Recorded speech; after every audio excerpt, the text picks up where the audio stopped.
अरे बाप रे पवन भैया, अरे का भइल? बक हम इहे नु कहे वाला बानी कि तू तांडव मचा के रखले बड़। ना ना भाई, तहनी लोग के एक बार गाना सुन लो।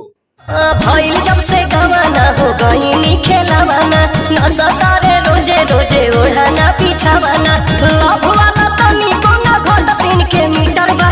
तो कैसे घटी? जिम कइले बाड़े, जिम टाइट बॉडी बा। बात तो सही है। ना ना भाई, ई जौन गाना बनल बाटे नु एकदम नया नया मेहरारू सन के सुने लायक बा। तू बराइल हमर बड़े धधाइल, रहता रे एकदम चौपाकी के। अब तनी मनी तनी लोग के गाना के बारे में सुन लो। एकरा से कुछ साल पहले सेम यही टाइटल पर पवन भैया के एगो गाना आई रहे, कैसन पियवा के चरित्र बा।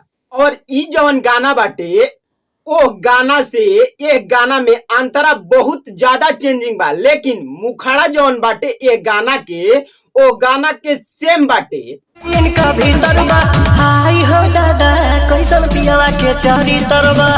ना तो भाई ई गाना पक्का रिकॉर्ड बनाई, काहे से कि जौन ये गाना के अंतरा बाटे बहुत ही जबरदस्त बाटे।